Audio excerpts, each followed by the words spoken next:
So the third text is the Samtan Mikrang, and this is a philosophical exposition on Dzogchen.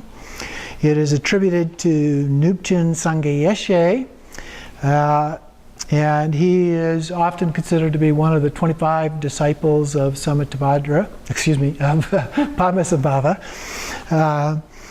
And Khenchen Lama, our spiritual director, is considered to be a reincarnation of him. And he is also considered to be the founder of the household tradition, the white Sangha sometimes called. And so the Nakpa tradition, and I wear a Nakpa robe, he's the one that is said to have founded that tradition as opposed to the monastic tradition. Householder tradition now. So this text is attributed to Nubchen Sangye Yeshe, and lived in the 9th century, so the 800s. This would put him a little bit later than Padmasambhava, if that is actually the case, although Padmasambhava lived very close to the end of that time, or was in Tibet toward the end of that time, and may well have lived on into the 9th century. It contains an exposition of 4 kinds of Buddhist teaching prevalent in Tibet in the 8th and 9th centuries. It talks about the Mahayana Sutras, Chan, Mahayoga Tantra, and Dzogchen. In chapter 7, Nubchen provides a detailed exposition of Dzogchen and clearly indicates the close connections of Dzogchen with Mahayoga Tantra.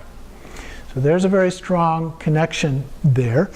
And then he cites 9 different views regarding Dzogchen held by leading Indian and Tibetan masters of the tradition. And so those are all listed here. So we have the view which is free of all conceptions, held by Maharaja Udayana and Vimalamitra. The view of the total state of spontaneous self-perfection, held by Gerab Dorje. The view of the total state, held by Vairochana. The view of self-originated knowledge, held by Bhikshuni Ananda. The view which is free of all action and seeing, held by Buddhagupta. The view of the great bliss, held by Kuru Raja and Sri Simha.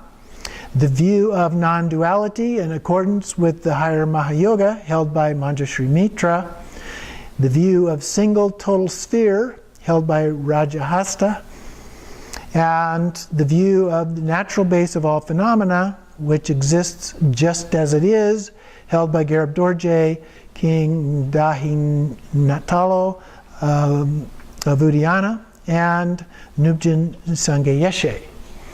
So a lot of those names are familiar to us, or should be, from other things that we have looked at. He doesn't go on in this text to explain the nuances of understanding and the differences in these 9 points of view. Some of them you can probably sort out a little bit by the titles, but they're all very similar in nature. So Gerab Dorje's views, which is what we're focusing on here, is cited in 2 places. The first is defined as for the view with respect to the total state which is spontaneously self-perfected, everything within the natural range of activities of the senses of both Buddhas and ordinary sentient beings is enlightened without remainder in the nature of the total state of spontaneously self-perfected reality dharmata, from the very beginning and without end.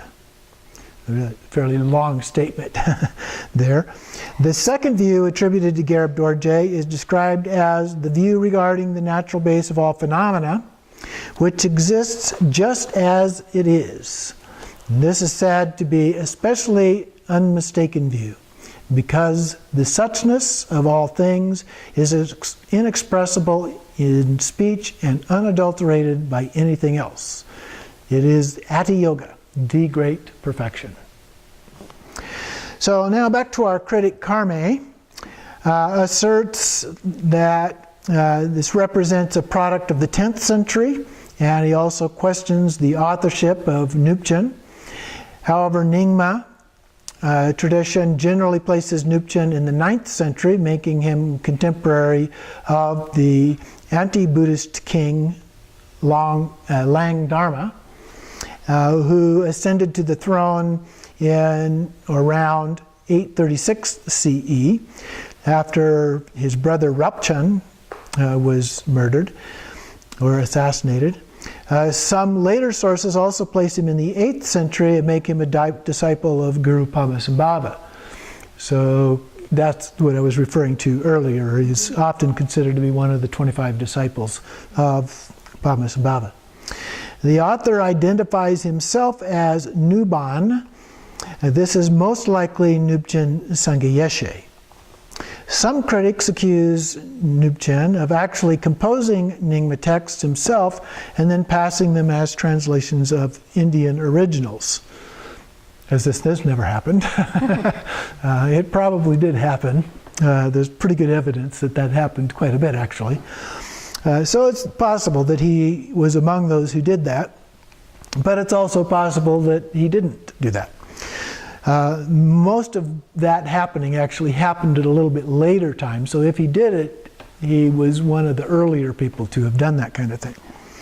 Later Nyingma tradition portrays Nupchen as a black hat magician, able to terrify and intimidate King Langdharma by means of his sorceries. And one of the big stories about him he tells here. There's no contradiction, though, between him being a scholar and a magician. So the story, according to the Nyingma tradition, is that Nupchen was born into the clan of Nub in the Drog Valley. At the age of 7, he became a master of tantras, received from Guru Padmasambhava the initiations. When he tossed the flower, the initiations, some initiations, not all, there's a process you toss a flower, usually over where you can't see, onto a mandala showing these different parts and affiliated with different deities, and where it lands indicates what your connection is with a particular deity. So in this case, it fell into the region of Yamantaka, the wrathful aspect of Manjushri, the great bodhisattva of wisdom. After practicing the sadhana of Yamantaka for 21 days, he received a vision of a face of the meditation deity. Yamantaka thus became his yidam. And Manjushri himself then bestowed upon him a supreme intelligence. He was also a consummate master of fierce mantras or black magic, a little bit like Milarepa. It is said that Nupchen visited India, Nepal, and Gilgit. I don't know where that is. Not familiar with that name, where he directly received teachings. And in Tibet, he received additional teachings. Thus, all lineages of the transmission for Mahayoga, Anayoga, and Dzogchen Simdi converged in him. When King Langdharma set out to suppress the Buddhist teachings and close the Buddhist monasteries, he's the one that decided to do away with all of that. He summoned the tantric master Nupchen and his disciples before him, although the latter were not monks but tantrikas, Nakpas. The king challenged Nupchen, saying, "What power do you have?"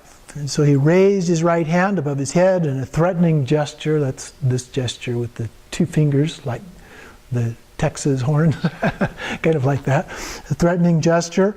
In the sky, above, the king saw 9 scorpions appear, each the size of a yak. The king was terrified and promised not to harm the Buddhist tantrikas and to refrain from disrobing and exiling them as he had done with the Buddhist monks. Then Nupchen pointed again with a threatening gesture. Lightning flashed, shattering into pieces a nearby boulder. Doubly terrified, the king vowed, "I will not in any way harm you or your white-robed followers." There's sometimes the ones that wear the robe of Nakpa are sometimes referred to as the white-robed practitioners. So, and oftentimes wear, in addition to this robe with the white band in it, often wear a white skirt as a part of that. And so he ordered his prisoners released. Because of the magical powers of Dzogchen, this anti-Buddhist king did not destroy the tantric teachings and their white-robed practitioners, the Ngagpas. And actually, Ngagmas, the M-A at the end would be the female and P-A would be the male. Consequently, they have flourished until this day. But then he goes on to explain in a little bit more detail from an academic point of view now what may have happened. He says, but in all fairness to Langdharma, the so-called persecution of Buddhists came from a political and economic motives rather than religious conviction, so far as historical scholarship can ascertain, although he doesn't spell out what those were. His campaign was directed not so much against Buddhist teaching as against the monastic institutions of the Buddhists that the Buddhists had established in Tibet. Large monastic establishments would house hundreds or thousands of monks at public expense. So they were supported by taxes. And it was not unnatural for resentment to develop by nobles and peasants alike who were somewhat less than piously devout. And so during the reign of Rinpoche, so this is the predecessor of Langdharma, represented the ecclesiastical interference with the affairs of state was much in evidence. This was he was one of these religious kings, and he was spending the treasury on monasteries, on sending people to India to learn the language, to translate texts and bring them back and have other people translating them and so forth, and all kinds of things. And so that was the problem that was being created, was the treasury was being diverted away, and which was part of the reason that he was assassinated. As well as the diversion of the government's limited resources to support the growing population of Buddhist monks in Samye and Lhasa. This public subsidy became a great burden on the state, and they needed that to prosecute foreign wars to preserve the territory that remained in the diminishing Tibetan Empire. So the areas that had been conquered through their ventures in previous times were beginning to be eaten away, and so they wanted to protect themselves, but they lacked the resources because so much was being spent on the religious interests. So this resentment culminated in a palace coup where the king was assassinated. The anti-clerical faction among the ministers installed Langdharma as king. The persecution was then launched, aimed at dismantling the monastic system, disrobing the monks, and closing the monasteries. The tantric tradition of teaching and practice of the Ngagpas, like Dzogchen, continued to flourish uninterrupted in central Tibet during this period. Okay, so it continued on until the second dissemination of Buddhism into Tibet that begins around the year 1000. So this so-called Dark Age was a very creative and vital period for the later Nyingmas and Bonpos. The government was no longer in a position to prevent or restrict the translating of tantras as it had done previously, and tantric teaching and practice became even more widespread and popular. And this is particularly because the monastic system had been destroyed. So this was among householders that he's talking about here. In 842, King Langdharma was also then assassinated by a Buddhist monk. Not a very Buddhist thing to do, but apparently he did. He was, when they do this, they sometimes say that they are liberating that individual. Then followed by the Dark Age of approximately 100 years from 842 to 950, of which very little is now known because of the collapse of all central authority and the lack of government involvement in religious affairs. Tantric traditions of Maya Yoga and Ana Yoga continued to develop, and this was also true of Dzogchen.